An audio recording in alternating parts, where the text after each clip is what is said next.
මුළු ලංකාවෙම ඇවිදලා බලන්නකො. ඇවිදලා බැලුවාම ඔබට පේනවා බන්ධනාගාරවල ඉන්නේ සිංහලයෝ. පුනරුත්ථාපන කඳවුරු වල ඉන්නේ සිංහලයෝ. ළමා නිවාසවල ඉන්නේම සිංහලයෝ. සිංහල පැටව. මුළු ලංකාවෙම එක මුස්ලිම් දරුවෙක්වත් නැහැ. ළමා නිවාසවල මහලු අම්මලා තාත්තලා මා හිතනවා මුළු ලංකාවෙම එකම අම්මා කෙනෙක් තාත්තා කෙනෙක්වත් මහලු නිවාසයට දාලා නැහැ මුස්ලිම් අයගේ. ඉන්නේ කාගේ අයද? ඉන්නේ මේ බොරුවට රඟපාන සුද්ධ බෞද්ධ කියලා පුම්බගෙන සුද්ධ සිංහල කියලා පුම්බගෙන අහංකාර උද්දච්ච ගමනක් නිරයට යන ඔබේ අපේ නෑයෝ. ඔබේ අපේ නෑයෝ. ඒ ගියේ සිල් රැකලාද? ඒ ගියේ බණ අහපු හින්දාද? ධර්මය අනුගමනය කරපු හින්දාද? මිත්‍යා දෘෂ්ටිකව ධර්මයට පිටුපාවු එක. පොලිසියට යන පැමිණිලි සංඛ්‍යාව, ස්ත්‍රී දූෂණ සංඛ්‍යාව, මිනි මැරුම් සංඛ්‍යාව, හැප්පිලා මැරෙන සංඛ්‍යාව හොඳට ගණන් හදලා බැලුවොත් මේ රටේ මේ ගොඩක් දුක්බර කනගාටුදායක විනාශකාරී ගමනේ ඔබ තමා ගමන් කරන්නේ. ඔබේ අපේ නෑයෝ ගමන් කරන්නේ. නිර්මල බෞද්ධ දර්ශනයක් තියෙනවා. හැබැයි ඒක අනුගමනය කිරීම සඳහා තහංචි බන්ධන නැ, නීති රීති නැ. නිදහසේ ඔබට කැමති නම් අනුගමනය කරන්න පුළුවන්. තේරෙනවා නම් අනුගමනය කරන්න පුළුවන්. ඔබ අකමැති නම් අත්හැර දමන්න පුළුවන්. බෞද්ධ දර්ශනය එහෙම. දඩ ගහන්නේ. හැබැයි ඔබට දඩයක් වදිනවා. ඒ වදින්නේ කර්මානුරූපව. කර්මානුරූපව ඒක ලැබෙනවා. ඒ ලැබෙන දවස බොහෝ විට ප්‍රමාද නිසා. ඒ ගැන තැකීමක් නැති ඔබ කරන්නේ දවසින් දවස ලැජ්ජා නැති, බය නැති. පාපය ඉදිරියේ ලැජ්ජාව බය නැති නිසා පාපයන්ගේ පැටලෙනවා. නිරයට මඟ හදනවා. සුගතියෙන් අත මිදී දුගතියට වැටෙන්න වෙරදරනවා. ඒ නිසයි අද සිවුල්ගහ කනත්ත පුරාණ විහාරස්ථානයේ ගරු කටයුතු අපේ නායක හාමුදුරුවෝ මේ අයත් එක්ක ගිහිල්ලා මට ආරාධනා කරන්නට යෙදුනේ අපේ පන්සලෙත් බණක් කියන්න කියලා. මම මේ දිනේ මේ පුතාට දීලා තිබ්බ නිසා මං කිව්වා මයි පුතා ඔය දිනේ එහෙනම් දෙන්න කියලා. ඒ අවස්ථාව මේ හම්බෙලා තියෙන්නේ. ඒ නිසා අවබෝධයෙන් මේ ධර්මානුශාසනාව ශ්‍රවණය කරමින් මේ ඉන්න අය අතරින් එක දරුවෙක් හරි, එක ගැටවරයෙක් හරි, එක තරුණ තරුණියෙක් හරි, එක මැදියම් වියේ කෙනෙක් හරි, එක නාකි අම්මා කෙනෙක් හරි තාත්තා කෙනෙක් හරි මේ ධර්මානුශාසනාවෙන් ප්‍රයෝජනයක් අරගෙන මේ ඉන්න අය අතරින් එක මිනිහෙක් හැදුනත් මං සතුටු වෙනවා. එක මිනිහෙකුට පුළුවන් පුතා මේ රටම විනාශ කරන්න. එක මිනිහෙකුට පුළුවන්. නේද? ප්‍රභාකරන් කලේ එක මිනිහෙක්නේ. කේන්ති ගිහිල්ලා හදපු සැලසුමකින් මේ රටම අවුරුදු ගාණක් විනාශ කළා. ජීවිත දහස් ගාණක් විනාශ වුණා. ජාති කුලගොත් නොමැතිව සම්පත් කෝටි ප්‍රකෝටි ගණන් බිලියන ට්‍රිලියන ගණන් විනාශ වුණා. ඒ කරුමේ ආදීනව අපේ රටේ මානවයෝ තවම ගෙවනවා. එහෙනම් පුතේ එක මිනිහෙක් හැදුනහමත් එක මිනිහෙක් නැහැදුනාමත් ඒකේ ප්‍රතිඵල දෙක සමාජයටයි විඳින්න වෙන්නේ. මේ හැදිච්ච එක මිනිස්සෙක් ලෞතර තථාගත බුදුරජාණන් වහන්සේ ජීවිතේ හදාගත්තා. උන්වහන්සේ නිසා බලන්නකො කාටවත් තියනවද කියලා වේදනාවක් නැහැ. මේ ලෝකේ ඉන්න සියලුම සංඝයා වහන්සේලා සතුටින් ඉන්නවා නම් ඒ මේ බුදුහාමුදුරුවෝ හින්දා. මේ ලෝකේ යම් බෞද්ධ දර්ශනය අනුගමනය කරපු කෙනෙක් ඉන්නවා නම් ඒ සතුටින් ඉන්නේ මේ බුදුහාමුදුරුවෝ හින්දා. මේ ලෝක ධාතුවම හැර දමා සකල කෙලෙසුන් නසා කෝටි ප්‍රකෝටි ගාණක් මානවයා දුකෙන් නිදහස් වුණේ මේ බුදුහාමුදුරුවෝ හින්දා. අද මේ ඔබ එකතු වෙලා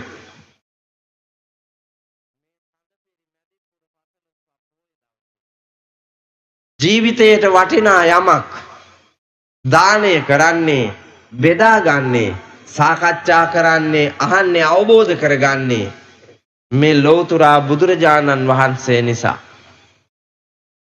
ඊතා කුඩා කුරෙකුට කුඹියෙකුටවත් හිංසාවක් නොවන උතුම් මගක්ම පෙන්වා වදාළ ලෞතර බුදුහාමුදුරුවෝ පෙන්වා වදාළ සුගම චරිතා ප්‍රදානයේ බුද්ධිමත් විනයගරුක චරිතා ප්‍රදානයේ ප්‍රතිඵලය පුතේ ලෝකයම සනහන එක. හැබැයි පාපතර හැඟීම් වලින් පාපතර ක්‍රියාවල නිරත වෙන රාගාදී කෙලෙස් ධර්මයන්ගෙන් යුතු මානවයෝ එකෙක් දුෂ්ටයෙකු ලෙස ක්‍රියාත්මක වුණොත් ඔහු ජීවත් වෙන පරිසරයට, ඔහු ජීවත් වෙන ගෙදරට, ඔහු ජීවත් වෙන ගමට, ඔහු ජීවත් වෙන රටට ඒක බලවත් හානිකර තත්ත්වයක්. එහෙනම් අද දවසේ එකතු වෙච්චි ඔබ අතරින් එක මිනිහෙක් හරි මේ සමාජය තුල නිර්මාණය වේයයි සිතා මේ ධර්මානුශාසනාව පවත්වනු ලබන්න. අවබෝධයෙන් අහන්න. ඒ අවබෝධිත ධහම දරාගෙන ජීවන ගමනේ ක්‍රියාවට නම්වන්න මහන්සි ගන්න. මං හැම ධර්මානුශාසනාවකම කියනවා ළමයිව ටියුෂන් අරින්න එපා කියලා.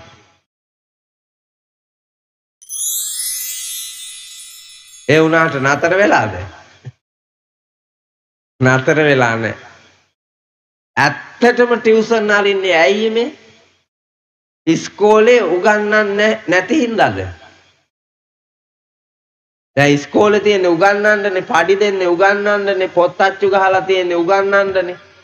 ළමයිට පොත් දීලා තියෙන්නේ ඉගෙන ගන්නනේ. දෙමව්පියන්ගේ කාර්යභාරය රජය ඔබෙන් ගන්නා බදු වලට ඔබට දීලා තියෙන සහනය තමයි ඒ බදු මුදල් එකතු කරලාම පොත් අච්චු ගහලා, ඩෙස්පුටු හදලා, විද්‍යාල හදලා, ඒ විද්‍යාල වලට ගුරු මණ්ඩලයක් එවලා ඔබේ දරුවා මහා ප්‍රඥේ කොට මේ ලෝක ධාතුවේ දුකක් නැතුව ජීවත් වෙන්න ගෙනියන්න රජය ඒ කැපකිරීම කරලා තියෙනවා.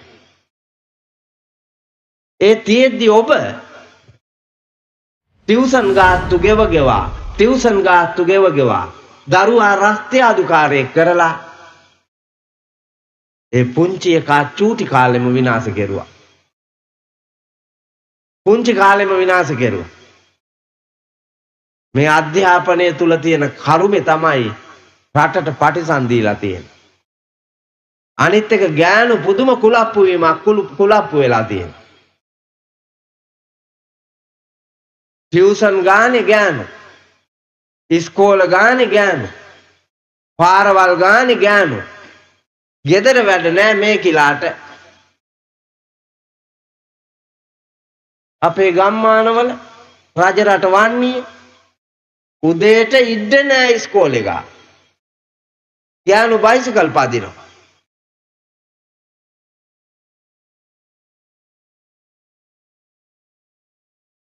බුදුම දෙයක්.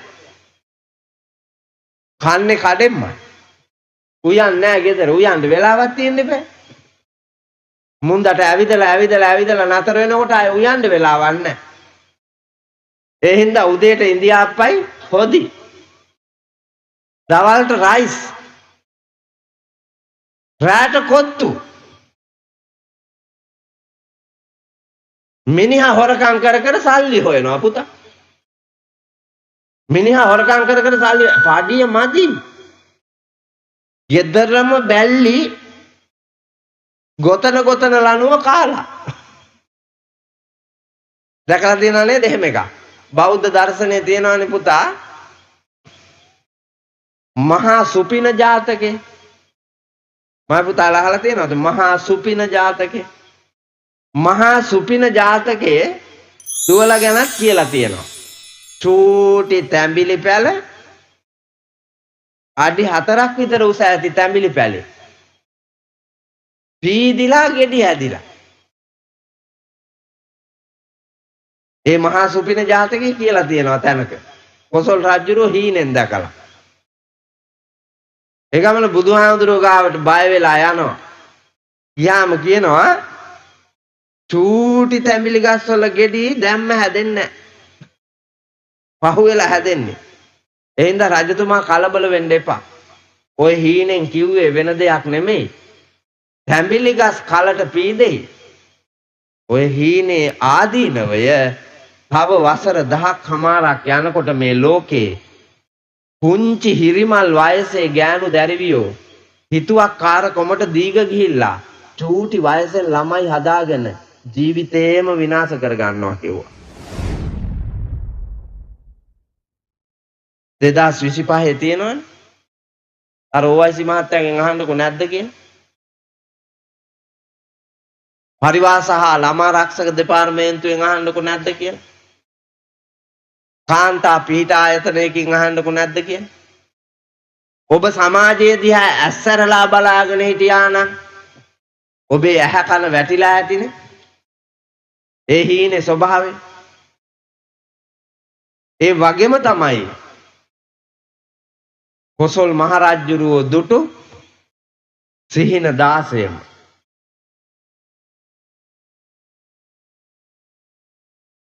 ගෙදරම බැල්ලි ලනු ගොත පුටුවේ යටට දානවා ගොතන ටික. ගෙදරම බැල්ලි පුටුවේ යට ඉඳගෙන දාන ලනුව ජොලියට කනවලු පුතා. මිනිහා ලනුව ගොතලා ඉවර වෙනකොට බැල්ලි ලනුව කාලත් ඉවරයි. ගෙදරම බැල්ලිනේ කාලා තියෙන්නේ. එහෙනම් කරන්න දෙයක් නැහැ. කාණ්ඩක බණපොත කියන ලස්සන බැල්ලියක් කියලා කිව්වේ නෑ. එතකොට පිට බැල්ලියක් වෙන්නත් පුළුවන්නේ. මේකේ තියෙන්නේ ගෙදරම බැල්ලි කියලා. ඒ ගාන බුදුහාමුදුරුවෝ කියනවා දැන් හෙට අනිද්දා ඔබතුමාගේ කාලේවත් මගේ මේ සම්බුද්ධ රාජ්‍යයේ තුල මා ජීවත් වෙන කාලයකවත් සිද්ධ වෙන අකරතැබ්බයක් නෙමෙයි. රජතුමා කලබල වෙන්න එපා. තව අවුරුදු 10 ගාණක් යනකොට මේ ලෝකයේ ඉන්න රජවරු අධාර්මික වෙනවා, මැති ඇමතියෝ අධාර්මික වෙනවා, മന്ത്രിවරු අධාර්මික වෙනවා, රාජ්‍ය සේවකයෝ අධාර්මික වෙනවා. ඔවුන් අතරේ ජීවිත දෝලණය වෙන රට වැසියෝද ලෝක වැසියෝද අධාර්මික වෙනවා. ආන් ඒ යුගය වෙනකොට මිනිහා කොච්චර හම්බ කරලා ගෙනාවත් අරකි කාලා විනාශ කරනවා කිව්වා. ස්වාමීන් වහන්සේ හැම ගෑණිමද දැන් අහන්න හිතිලා ඉන්නේ මන් දන්නවා. දැන් හැම ගෑණිමද කියලා අහන්න හිතිලා තියෙන්නේ. කියලා කිව්වට කමක් නැහැනේ. ඒකට උදාහරණයක් කියන්නම් මං. ඔයාලා අද ගෙදර යන්න. ගෙදර ගිහිල්ලා මිනිහාගේ රෙදි එක ගොඩකට දාන්න. ගෑණිගේ රෙදි තව ගොඩකට දාන්න. දාලා අහුරන්න බලන්න. ගෑණිගේ රෙදි 10 කාමරයයි. මිනිහාගේ රෙදි මාරි පෙට්ටියෙන් එකයි.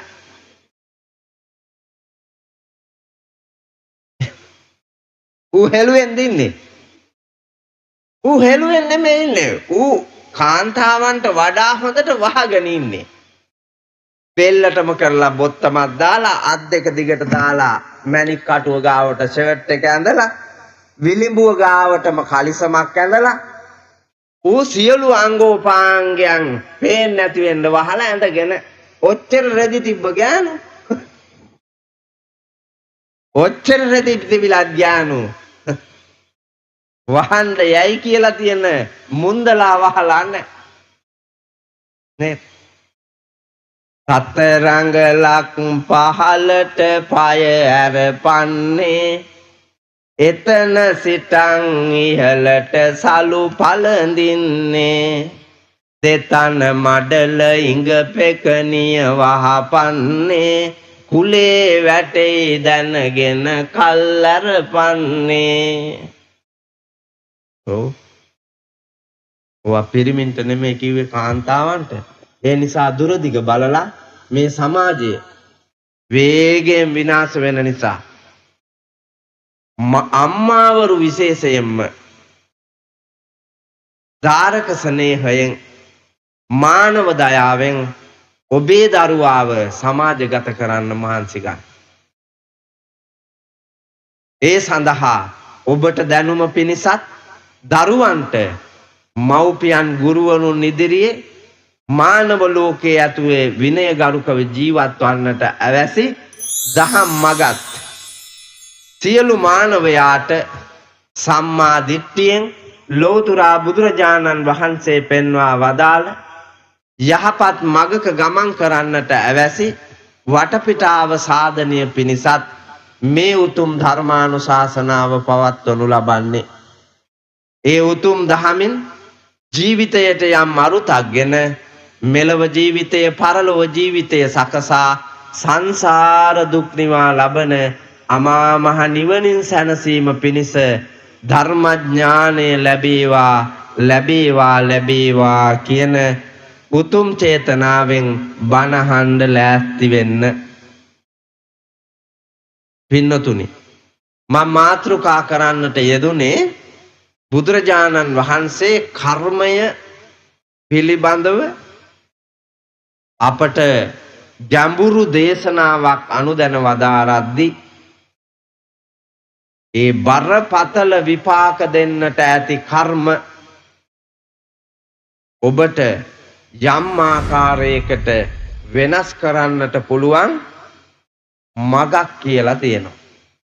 ස්වාමීන් වහන්සේ කර්මය විපාක දෙන්න තියෙනවා නම් වෙනස් කෙරුව හැකිද? පුළුවන්. විපාක දෙන්න තියෙන සමහර කර්ම වෙනස් කරන්න පුළුවන්. විපාක දෙන්න තියෙන අවස්ථාව මග අරින්න පුළුවන්. විපාක නොදීම ඉන්න තැනට පත් කරගන්නත් පුළුවන්.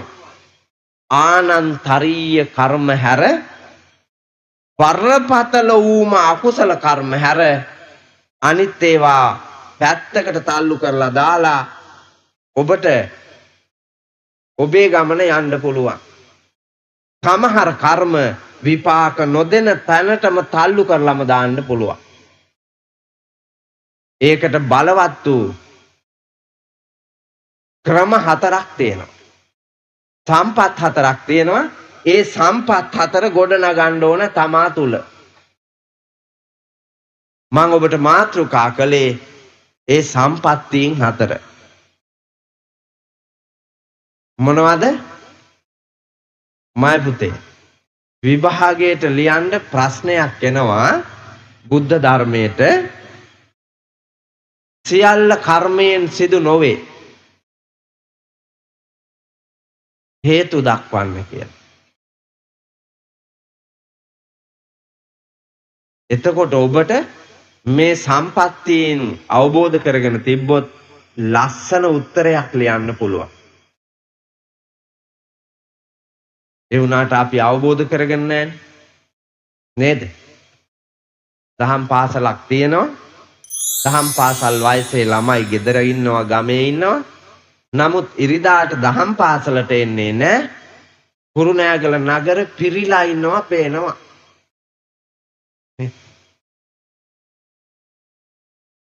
එතකොට ඔබ බෞද්ධ. පිටු පෑවේ කාටද? පිටු පෑවේ ශාසනයට. පිටු පෑවේ නිවනට. පිටු පෑවේ යහපත් වූ දියුණුවට. පිටු පෑවේ පුතේ සැපතට. ඔබ මූණ දීගෙන යන්නේ කොහාටද? දුකට. ඒක නොතේරෙන අඥානවන්තකම හින්දායි මේ සමාජයේ මෙහෙම වැටිලා තියෙන්නේ. ඒකෙන් ටික ටික හරි අත මිදෙන්න මේ බණ පද හිතට ගන්න. අත්තේ කච්චානි පාපකානි කම්ම සමාදානානි ගති සම්පatti ප්‍රතිබාලානි න විපච්ඡන්ති. අත්තේ කච්චානි පාපකානි කම්ම සමාදානානි උපදි සම්පatti ප්‍රතිබාලානි න විපච්ඡන්ති. අත්තේ කච්චානි පාපකානි කම්ම සමාදානානි කාල සම්පatti ප්‍රතිබාලානි න විපච්ඡන්ති. අත්තේ කච්චානි පාපකානි කම්ම සමාදානානි පයෝග සම්පatti ප්‍රතිබාලානි න විපච්ඡන්ති. න විපච්ඡන්ති විපත්ති සිද්ධ වෙන්නේ මොකක් හින්දාද? ගති සම්පත්තිය, උපදි සම්පත්තිය, කාල සම්පත්තිය, පයෝග සම්පත්තිය. මේ සම්පත්තියෙන් තියෙනවා නම් දැන් බලන්න ඔයාලා මේ ජීවිත ගමනේ මේ සම්පatti තියාගෙන ඉන්නවද කියලා. මං ඔතනින් ආසම කරන සම්පත්තිය මේ වර්තමාන සමාජයේ මං ආසාම කරන සම්පත්තිය තමයි පයෝග සම්පත්තිය. අනිත් ඒවා පුතා අපි එන ගමන් අරන් ආපුවා තියෙන්නේ. පළවෙනි එක අත්තේ කච්චානි පාපකානි කම්ම සමාදානානි ගති සම්පatti ප්‍රතිබාලානි න විපච්ඡන්ති. ගතිය සම්පත්තියක් වුණොත් විපත්ති වෙන්නෑලු. මොකද්ද ගතිය? මොකද්ද පුතේ ගතිය කිව්වේ? උපාසකම්මලා මොකද්ද ගතිය? අපි කියනවා නේද පුතේ නිකන් සමාජයේදී බලු ගතිය, චණ්ඩාල ගතිය, යක්ෂ ගති, පෙරේත ගති. මේ වචනේ පාවිච්චි වෙනවා ගතිය. මොකක් හරි අරුතක් තියලා තියෙන්නේ බර. උගේ ගතිය ඌ නාරී මරුවත්. උපංගේ ගතිය බලියරියක් නෑවේ. උපංගේ ගතිය ඉපදෙනකොට හම්බෙච්චි ගතිය. මොකද්ද මේ කියන්නේ පින්නතුනි? සත්වයේ සංසාර ගමනේ ඉපදෙමින් මැරෙමින් ඉපදෙමින් මැරෙමින් යන ජීවන ගමනක් භව ගමනක් තියෙන්නේ. දැන් මේ භවයේ ඔබ ඉඳලා මැරෙනවනේ නේද? දැන් මේ ඉන්න අයගෙන් අහුවොත් කෝ කිරියත්තා කියලා. උන්ද මැරිලා. කිරියම්මකෝ මැරිලා. මුත්තකෝ මැරිලා. අත්තකෝ මැරිලා. අපේ අතරේ ජීවත් වෙන බොහෝ දෙනා මැරිලා. තව අවුරුදු 70කින් අපි දිවුල් ගහ කනත්තට එමු කියලා කතා වෙලා ගිහිල්ලා එමුද බලන්න. අවුරුදු 70කින් එනකොට අපි එකෙක්වත් නැහැ. ඔක්කොම මේ මිහිතලයේ පස් වෙලා එන්න ඉතුරු වෙන්නේ. ඒ කාන්තේම මරණයෙන් සමුගෙන යනවා. අන්න ඒ මැරෙන වෙලාවට පහළ වෙන අන්තිම සිතුවිල්ල ඒකට කියනවා චුති සිත. චුත වෙලා යන සිත. ඒ චුත වෙලා යන සිතත් එක්ක පහළ වෙන ඒ සිතුවිල්ලට තියෙන නම තමයි පුතේ ගතිය. චේතනාහම් භික්කවේ කම්මං වදාමි චේතයිත්වා කම්මං කරෝති කායේන වාචා මනසානේ. ඒ චේතනාව තමයි ගතිය වෙන්නේ. අවසාන සිතුවිල්ලට අනුව තමයි උපත ලැබෙන්නේ. ආන්ගේ උපත් භවය උපතින්ම දීපු භවය පින්නතුනි සමහර අයගේ විපත් නැති කරනවා. ඒ කියන්නේ ඉපදෙනකොටම පෝසත් ගෙදරක උපදිනවා කියලා හිතන්නකෝ. ඉපදෙනකොටම පෝසත් ගෙදරක. ඒ ළමයාට විඳින්න තියෙන ගොඩාක් දුක් විඳින්න හම්බෙන්නේ නැහැ. අනන්ත දුක් විඳින දරුවෝ ඉන්න ලෝකේ මේ දරුවා හොඳ නිදහසේ සැපසේ හැදෙමින් වැඩෙමින් තැනෙමින් ආරක්ෂා වෙමින් හොඳ අධ්‍යාපනයක් ලැබමින් ඉදිරියට යනවා. දුප්පත් ළමයි අනන්ත දුක් විඳිනවා. ගතිය හොඳ වුණොත් ඒ ළමයාට දුක් විඳින්න දෙන්නේ. පුණ්‍යවන්ත වුණොත් අවසාන චේතනාව ඒ චේතනාවට අනුව කර්ම රෝග නැති, දිලිඳුකම නැති, අංග විකලභාවය නැති, මන්ද බුද්ධිකත්වයක් නැති, ගොළුෙක් නොවන, අඥානවන්තයෙක් නොවන, පූරතර මව්පියෝ නොවන සදහැබර පින්වත් තැනක උත්පත්ති ලාභය ලබා දෙනවා. අන්න ඒ අවස්ථාවට කියනවා ගතිය කියලා. සමහර අයට තියෙනවා පුතේ ගති විපත්තිය. ඒ කියන්නේ අවසාන චේතනාව නරක එකක් වෙච්ච ගමන්ම ඒ නරක චේතනාවට අනුව උපදින්නේ විපත්ති තියෙන තැනක.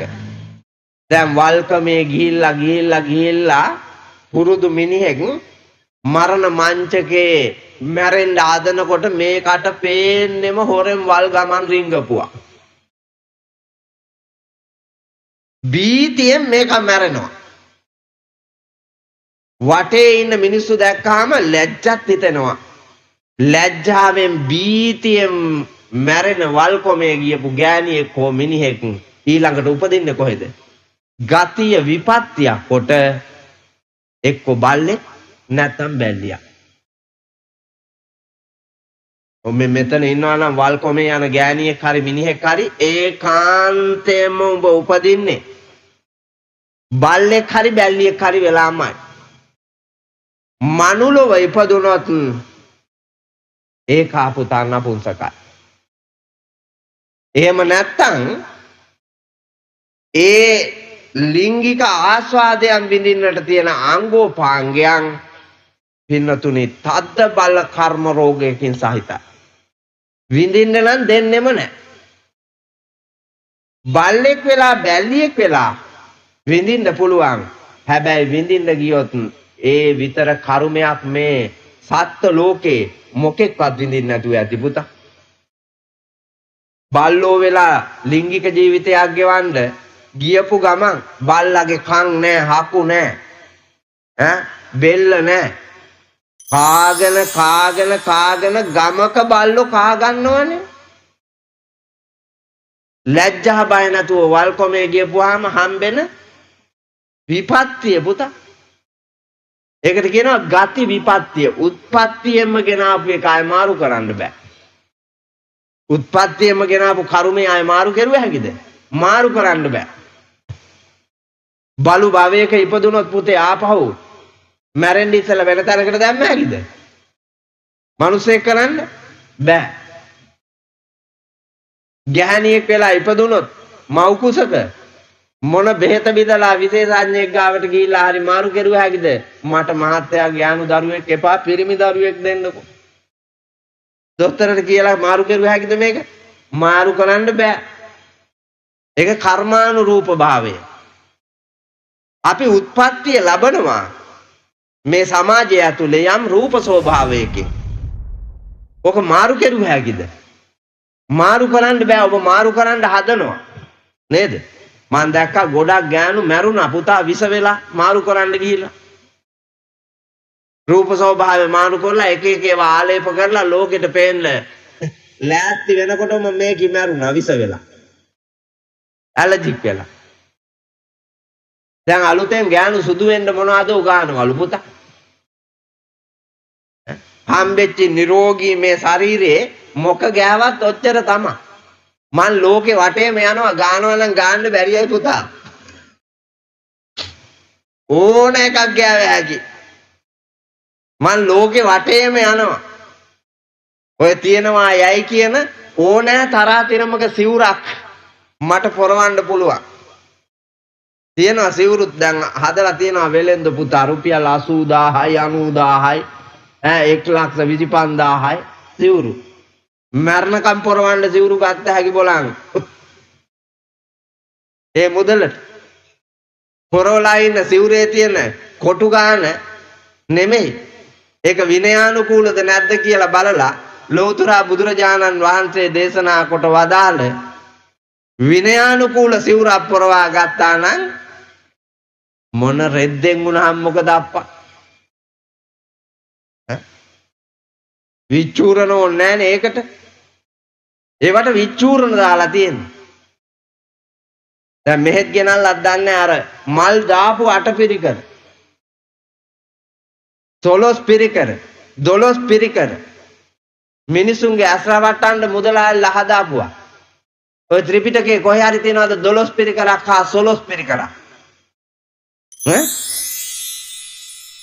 නෑ මේ මිනිසුන්ගේ අස්රවට්ටුවා. මිනිස්සු තිතු ආරකල් නිකන් පිම්බිලා තියෙනවා. පින පිම්බිලායි. හොරුන් එක්කන් එක්කහුව වෙලා කරන හොරකමේ පුතේ වාසනාවන්ත පිම්පල නැහැ.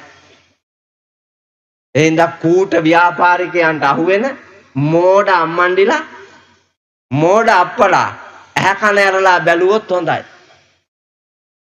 ඒකට ගැළපෙන අටපිරිකරක් තමයි පූජා කරන්න ඕනේ. අටපිරිකර දැන් ඔය පූජා කරන හැටියට ඒහි භික්ෂු භාවයෙන් පැවිද්ද හම්බෙයිද? නෑ නෑ. දුවගෙන ඇවිල්ලා කුලප්පු වෙලා හාඳුරුවන්ට කියනවා අපේ හාඳුරනේ අටපිරිකරක් ගන්න ඕන. ඒගොල්ල හාඳුරන් යහන කීයද? හාඳුරුව මුදලාලිනේ. ඒ හාඳුරුවන්ට ගාන කියන්න බැරුව යනවා. පාසකම්ම කීයක් හරි දෙන්න. කඩේ රුපියල් 5000යි අටපිරිකරේ හාඳුරුවන්ට 1000ක් දීලා මේ කියනවා යන්න. නිවන් යන්න 1000යි අපායට යන්න 4000යි. ඔව්. හරි ලාභයි කියලා හිතනවනේ නේ. හරි ලාභයි කියලා හිතන. ඒක මොන ගාථා කියලා පූජා කෙරුවත් උඹට පින් නෑ පුතා අපායට යන්න. ඔව්. දැන් සමහර විට හිතේ අනේ තිරනන්ද හාඳුරෝ ඔය ටික නම් කියන්න එපා. 1000ක්වත් හම්බෙන්න තියෙන එක නැති වෙයි.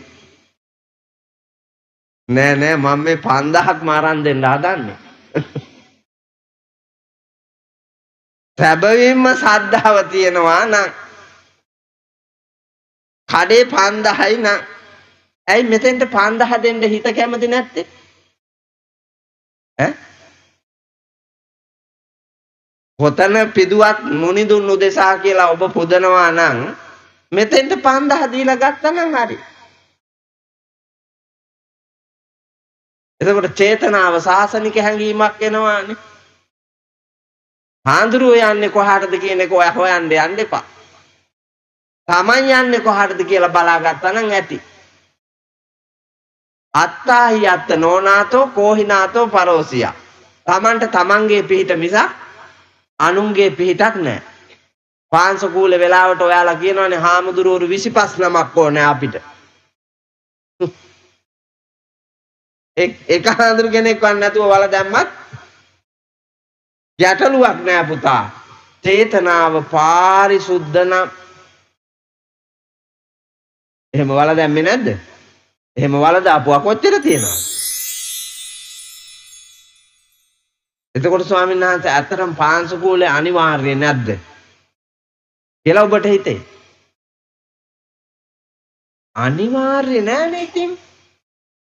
මේ ධර්ම දේශනාව අද පවත්වන්න ඕනෑ කියලා අනිවාර්යද? අනිවාර්ය නෑ.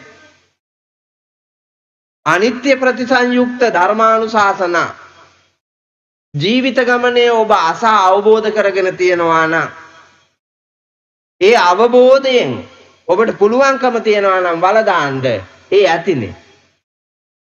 අනව්වාතෝ තතෝ ආග අනනුඤ්ඤාතෝ ඊතෝ ගතෝ යතාගතෝ තථාගතෝ කාතත්ත පරිදේව දයමානෝ නජානාති නාති නම් පරිදේවිතං තස්ස ඒතං නසෝචාමි ගසෝ සෝ තස්ස යාගති. උරංග ජාතකේ බුදුරජාණන් වහන්සේ දේශනා කරන ඒකේ නිදාන කතාවේ තියෙනවා තාත්තයි පුතයි දෙන්නා හේනට යනවා. හේනේ ගිනි ගොඩක් ගහලා රොඩු පුච්චනවා. ඒ ගිනි ගොඩ ගහපු තැන තිබ්බ හුඹහට දුමාරය යනවා.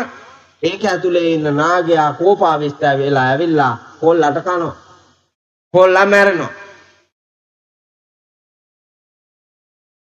ඊට පස්සේ තාත්තා පණිවිඩයක් යවනවා ගෙදරට අඹුවටයි දියණියටයි ලේලිටයි දෙන්නෙකුට කෑම ගේන්න එපා. එක්කෙනෙකුට විතරක් කෑම අරගෙන හේනට එන්න කියලා. ඒ ගෑනු ඇහුවේ නෑ. අම්මා ඇහුවේ නෑ පුතාට මොකද වුනේ කියලා. නංගි ඇහුවේ නෑ අයියට මොකද වුනේ කියලා. කොල්ලගේ ගෑණි ඇහුවේ නෑ මගේ ස්වාමියාට මොකද වුනේ කියලා. ගෘහාධිපතිතුමා කිව්වා එක්කෙනෙකුට කෑම අරන් එන්න කියලා. අරගොල්ලෝ අවබෝධ කරගත්තා මොකක් හරි හේතුවක් තියෙනවා. ඒ හින්දා අපි ඉක්මනට යන් කියලා කෑම එක්කෙනෙකුට හදාගත්තා ගියා. ගෙනිච්ච කෑම එක කෑවා. කාලා නායා කාලා කොල්ලා මැරුණා කිව්වා. හේනේ හුඹ සමතලා කරනවා අද ගෑණියෙකුට කිව්වනම්. පෙරලිලා මේකි. හැබැයි අර ගෑනු තුන් දෙනාම පෙරළුන්නේ. මම මේ කියන එක බොරුද බලන්න මල ගෙදරකට යන්න. ගිහිල්ලා බලාගෙන ඉන්න. පිරිමි තුස්නීම් භාවයෙන් වැඩ. ගෑනු ටියුටිය මාඬනවා පුතා. අඬනවා. අර පෙට්ටි අත ගගා අඬනවා. වහන්න දෙන්නෙම නැහැ. ඔයා ගියාට පස්සේ අද ඉඳලා මම මේ ගෙදර කොහොමද තනියම ඉන්නේ? එතකොට අරු හිමීට කියනවා වෙන එකෙක් ගන්න. තනියම ඉන්න බෑම කියලා හිතෙනවා නම් මා වලදාලා ඇවිල්ලා එකෙක් ගන්න. ගන්න ගන්න අරු කියලා ගියේ. අරු කියලා ගියේ ඒ හින්දා ගන්නවා. එච්චර කල් බලන්නේ. ඇඬුවේ කාට පෙන්නද? ලෝකේ රවට්ටන්න. ලෝකේ රවට්ටන්න. නැත්තම් කවුරු හරි හිතවතෙක් ගොඩ වෙනකොටම මරුවා වාගේ අපේ කියලා කෑ ගහලා ඉවරලා එකපාරටම කරන්ට් එක වැදුනා වගේ වෙන්නේ. ඒකොල්ලෝ ඉවරලා අතින් අල්ලගෙන කියනවා අක්කන්ඩියන් තේ ටිකක් බොමු. චිත්‍රපටිය වාගේ පුතා. චිත්‍රපටිය වාගේ මේවා බලාගෙන හිටියාම මායාකාරී ලෝකේ. තාව රවට්ටන්නවත් බෑ. ඔබ රැවට්ටෙනවා. අවසානයේ මරණ මංචකයේදී පුතා චිත්‍රපටියක් වාගේ පේන්න ගන්නවා. හැම මැරෙන මිනිහට මේක වෙනවා. මරණ මංචකයේදී චිත්‍රපටියක් වාගේ පේනවා. ස්වාමීන් වහන්සේ වාහනයකට වැදලා කුඩු වෙලා ගියා. ගත කුඩු වුණාට හිත කුඩු වෙන්නේ නැහනේ. ගත කුඩු වෙලා යයි. හැබැයි හිත කුඩු වෙන්න පුතා ඉඩ නැහැ. හිත එතනින් චුත වෙන වෙලාවක් තියෙනවා. ඒ චුත වෙන වෙලාව වෙනකන් හිතෙන් දකින්න. ඔයාලා අදරයා බුදියගෙන මම මේ කියනවට ඇස් දෙකෙන් බලන්න නැතුව හිතෙන් කොච්චර බැලුව හැකිද කියලා බලන්නකො. හිතට පේනවා වැඩි. ඔබ කලින් දැකපුවා ඔක්කොම හිතෙන්නේ බලන්නේ. ඇස් දෙකෙන් බැලුවා හැකිද ඔය රාට බුදියගෙන? බෑනේ. හිත ලෝකේ වටේ දුවලා පෙර දැකපු සකල රූප බල බලා ඇවිදිමින් රහ විඳිමින් ඒවත් එක්කන් ජීවත් වෙමින් ගෙවන ජීවිතේ හිත බලවත් මේ ගතට වඩා ඒ බලවත් වූ හිත චිත්‍රපටියක් වාගේ අවසාන මොහොත වෙනකොට පුතා බලන්න පටන් ගන්නවා ඔබේ ආජීවන ගමන් මගේ කල කීද අන්න ඒ කල කීද අතරේ යහපත් දේම සතුට උපදවන දේම ගුණාත්මකම දේ ඔබ ජීවිතේ නිර්මාණය කරගෙන තියෙනවා නම් මැරෙනකොට පහළ වෙන්නේ දර්ශනීය සිතුවිල්ලක්. අන්න ඒ දර්ශනීය අවසාන චේතනාව අනුව උපදින අය ගති සම්පත්තිය ඇතිව උපදිනවා මනුලොව, දෙව්ලොව, බඹලොව, සුගතිගාමීව. ඒ ඉපදෙන භවයට ආයු, වර්ණ, සැප, බල, ප්‍රඥා ලබා දෙනවා. ඒ හින්දා විපත්තියෙන්නේ නැහැ. විපත්තීන්ගෙන් මුදවනවා. එනිසා ගතිය හොඳ කරගන්න නම් චරිතය පිරිසිදු කරගෙන ජීවත් වෙන්න ඕන. ගතිය හොඳ කරගන්න චරිතය පිරිසිදු කරගන්න ඕන. වාචික චරිතය, කායික චරිතය, මානසික චරිතය. පිරිසිදු මිනිහාට සසරේ ගතිය සම්පත්තියක් කොට විපත්තීන්ගෙන් අයින් කරනවා. දෙක අත්තේ කච්චානි පාපකානි කම්ම සමාදානානි උපදි සම්පatti පතිබාල්හානි න විපච්ඡන්ති. උපදි සම්පත්තිය ඔයාලට තියෙනවද? උපදිය මොකද්ද උපදි සම්පත්තිය කියන්නේ? උපතින්ම ලැබුණු සම්පත. මොකද්ද උපතින්ම ලැබුණු සම්පත? රූපය. උපතින්ම ලැබිලා තියෙන. ඒක මත අපි මෙහෙම හිතමු උදාහරණයක්. දුප්පත් පැල්පතක ලස්සන ළමයෙක් උපදිනවා පංච කල්යාණයෙන් යුක්තයි. මේ ගෑනු ළමයා වැඩමින් තුරුණු වියට එනකොට මේ ලෝකයේ ඉන්න මහා ධන කුවේරයෙක් මහා ප්‍රඥෙක් දකිනවා මේ රූපය. දැකලා මහා ධන කුවේරයා මහා ප්‍රඥයා මේ ගෑනු ළමයාව විවාහ කර ගන්නවා.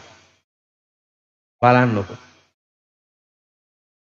උපතින් ලබාපු රූප සම්පත්තිය උපතින්ම ලැබුණු සම්පත නිසා මේ දරුවා අර නීච තැනකින් අනන්ත දුකෙන් එපිටහට විඳින්න තියෙන උප්පරි තලයේ සැප ඇති තැනකට සේන්දු වෙනවා. වාසනාව. දුප්පත් පැලක උපදිනවා බුද්ධිමත් දරුවෙක්. මේ ළමයා ඉගෙනගෙන ඉහළට ගිහින් මහාචාර්යවරයා වෙනවා. ලෝකේ වටිනා සොයා ගැනීම සොයා ගන්නවා. පරම්පරාවම අනන්ත වැටිලා හිටපු දුකෙන් මේ ළමයා මුදවනවා. ඒකට කියනවා පුතේ උපදි සම්පත්තිය. උප්පත්තියෙන් ලබාගත් සම්පත්. ඒ රූපයට හම්බෙනවා, බුද්ධියට හම්බෙනවා, ශාරීරික වර්ණයට හම්බෙනවා. ඒ වගේම නිරෝගී භාවය නිසා හම්බ වෙනවා. මිනිහෙකුට සැප විඳින්න හම්බෙනවා දුක් විඳින්න නැතුව. ඒ ගුණයට තමයි කියන්නේ උපදි සම්පත්තිය. මම එහෙම චරිතයක් ගැන කියන්නද? චරිත නම් ගොඩාක් තියෙනවා. එහෙම චරිතයක් ගැන මං කියන්න. බලලා අහලා තියෙනවා නේද? දුටුගැමුණු රජුරුවන්ගේ පුතා කවුද?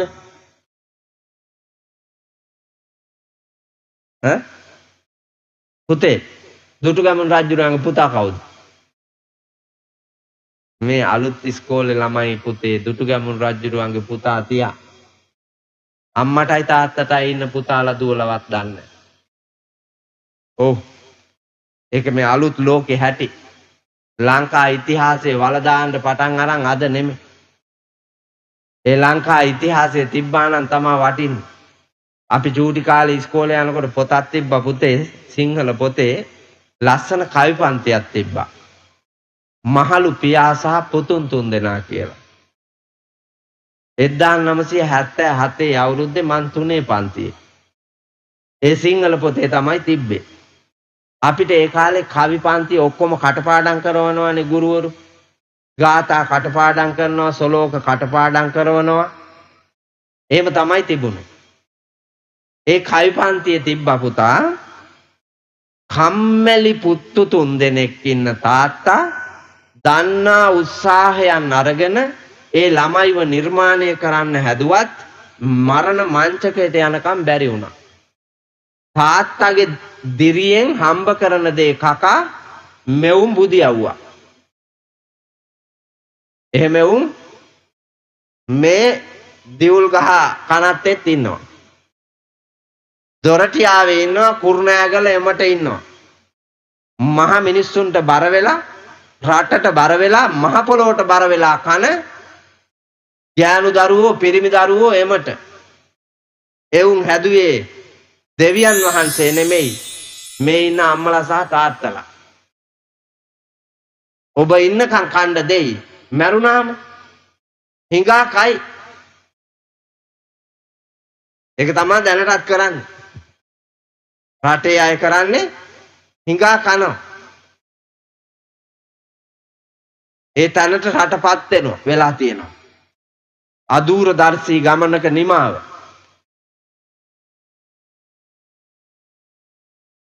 පුතේ සාලිය රාජ කුමාරයා තමයි දුටුගැමුණු රජුරුවන්ගේ පුතා. සාලිය රාජ කුමාරයා කසාද බැන්දේ රාජවංශික දුවක් නෙමෙයි. කසාද බැන්දේ අශෝකමාලා. අර අපේ යුගයේ ඉස්කෝලේ ගිය අම්මලාලා.